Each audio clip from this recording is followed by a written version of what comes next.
Welcome to the cellar. We're going to go for a line cleaning tonight, so you can see behind the scenes of how the line cleaning is done. First thing I've done, just turn the cellar fan off. There's no point it being on whilst we're getting the line clean done.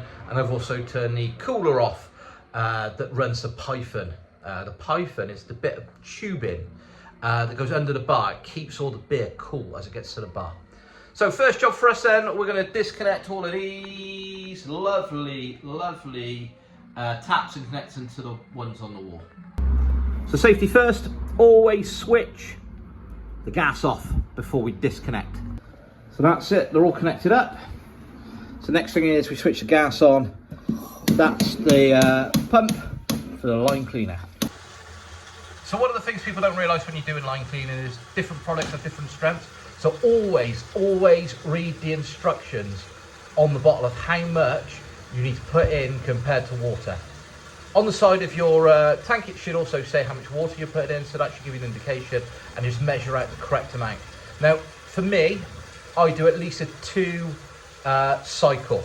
Some people will do 1, where they put the product in, wait 20 minutes, pull it all through, or they wait halfway and pull it all through. Now, the way I've been told and the way I've been trained is slightly different. What you do is, the chemical will only react for 10 minutes. That's what I've been told, the chemical only lasts about 10 minutes. So I do 1 lot where I put it in, and then I'll do the same again. So I'll put a separate dose in after 10 minutes and pull that through as well. Just makes the lines extra clean.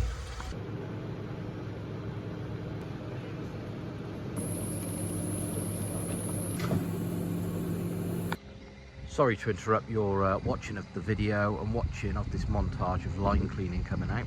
I know it's really interesting. Just to make you aware, this is an educational video. It's not a step-by-step tutorial. So it was filmed last night as a behind the scenes look.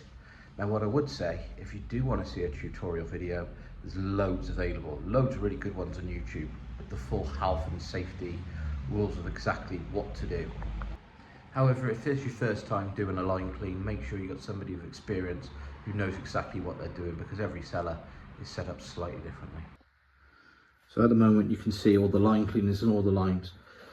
It's always good to check. Just go and have a look at this one, for instance, that there isn't anything built up in there, because that could show signs of lines not being cleaned properly for a long period of time. What day do you clean the lines? Do you do it on a Monday? Do you do it on a Friday? I'll be honest with you, if people can taste that the line doesn't taste right, it's not cleaned properly anyway. It should be able to last easily 7 days, even in the busiest of pubs. In fact, in the busiest pubs, should it even be less of a problem. However, if the quiet pubs and there's certain lines you don't run, that's really your opportunity to do it. So if you're closed, say on a Monday, you want to do it on the Sunday night or the Monday night, so it's nice and clean for when you reopen on Tuesday, because that's when it's going to taste worse. It's going to taste worse when it's left stale in the lines for a long period of time. Let's flush that lot through then. It's been in the lines now for over 10 minutes.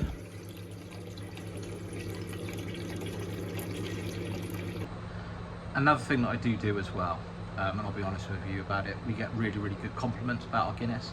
So I always make sure that I run it a little bit longer, the Guinness line, than the other line, just to make sure that product's going through. So I don't know if this is true or not. Somebody might be able to tell me in the comments. What I was taught years ago was your best bet to do with the line cleaning fluid when you've got it and poured it through the pumps. Just when you've done the full line clean, not when you've got beer and water and stuff in there. To get rid of it quickly, just go and pour it in your urinals. Apparently it cleans the drains out of the urinals really well. Now whether that's true or not, I don't know, and I don't work for PHS. But, you know, maybe if you're having some smelly urinals, maybe an idea. I stated earlier in the video, there's different products you can use.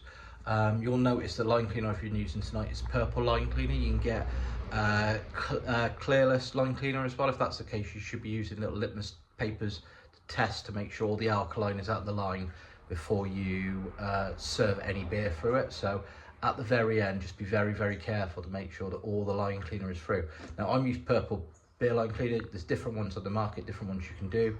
I think the coloured ones are slightly more expensive, like marginally more expensive, but obviously it makes it really easy to see that the line cleaner has been used. So here we are, just checking that, nice and clean all the way down. Obviously it's got a little line cleaner at the bottom at the moment. We'll do the water clean in a minute, and then I'll show you what the line should look like when you've done the water clean. So here we go, we're just going to push this through. I'm going to press tab at the bottom, pull it back down again, and when we pull the line through, that'll go to water shortly.